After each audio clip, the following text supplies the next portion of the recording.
बहुत समय पहले कैलाश पर्वत पर भगवान शिव, माता पार्वती और गणेश जी निवास करते थे। वहीं पर गणेश जी के दो प्रिय पुत्र शुभ और लाभ भी रहते थे। शुभ और लाभ दोनों ही अपने पिता गणेश जी की तरह अत्यंत सरल, भोले और भक्तवत्सल थे। वे हमेशा दूसरों की मदद करते और अपने चारों ओर सुख और सौभाग्य का वातावरण बना देते थे।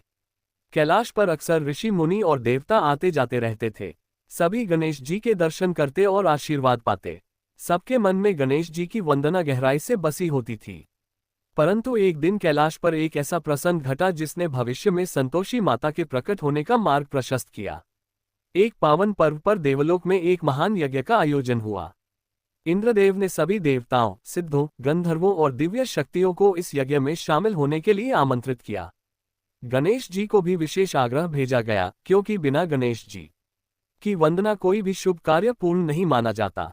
गणेश जी खुशी खुशी यज्ञ में जाने की तैयारी करने लगे। तभी उनके दोनों पुत्र शुभ और लाभ भी उनके पास दौड़ते हुए आए। पिताजी, शुभ बोला, हम भी आपके साथ यज्ञ में चलेंगे।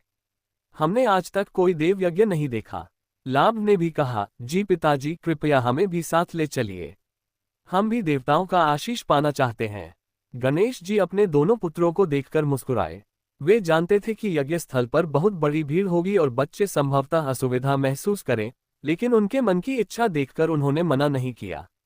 उन्होंने कहा, ठीक है मेरे बच्चों, तुम दोनों मेरे साथ चल सकते हो, पर ध्यान रखना कि वहां बहुत से देवता आएंगे।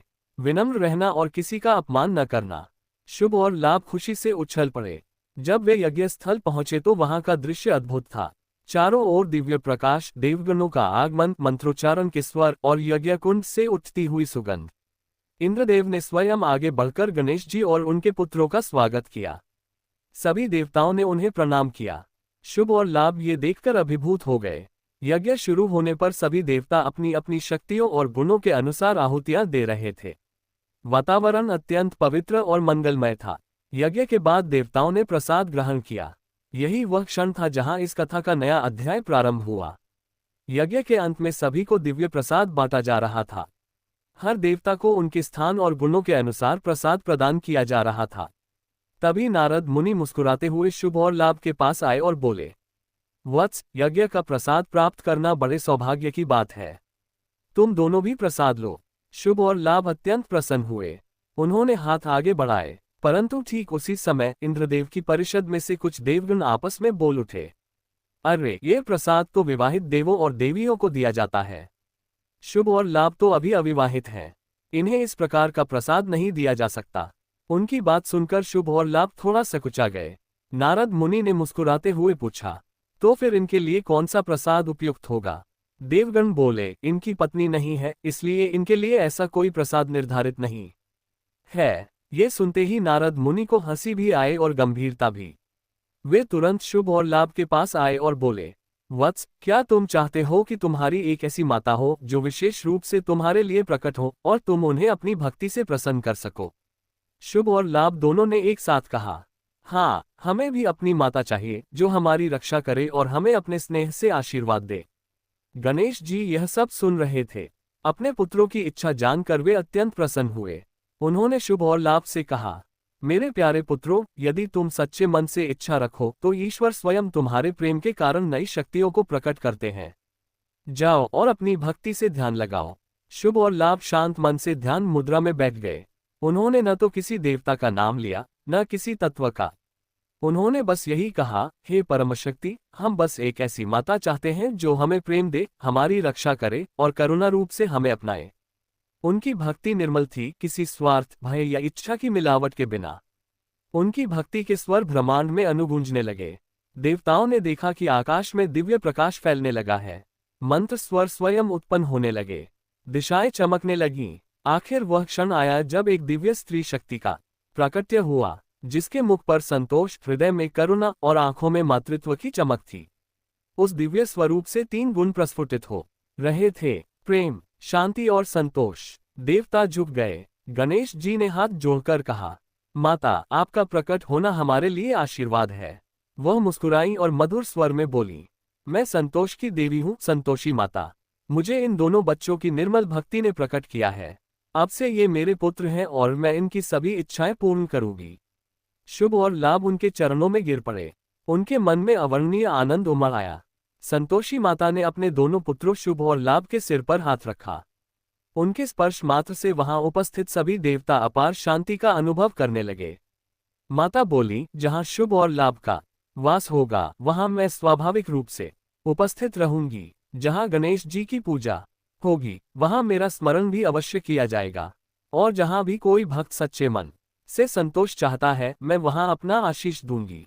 गणेश जी ने कहा, हे माता, आज से आप संसार की उन आत्माओं की भी रक्षा करेगी जो संतोष खोकर दुखी हैं। उन्हें शांति, प्रसन्नता और पूर्णता प्रदान करेगी। माता ने सिर हिलाकर सहमति दी। पृथ्वी लोक पर बहुत से ऐसे मनुष्य रहते थे जो कठिन परिस्थितियों से गुजर रहे थे। उन्हें कभी धन की कमी, कभी कलह, कभी दुख, तो कभी असंतोष की आग में जलना पड़ता था।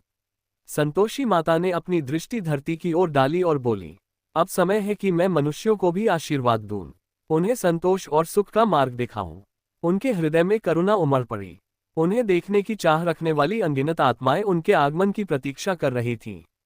धरती पर एक गरीब किंतु अत्यंत धर्मपरायण स्त्री थी, सुधा। उसका पति दूर देश में नौकरी करता था और महीने भर में मुश्किल से कुछ पैसे ही भेज पाता था। घर में अक्सर भोजन की कमी रहती, पड़ोसियों का ताना अलग और दुखों की छाया अलग, लेकिन सुधा कभी शिकायत नहीं करती थी।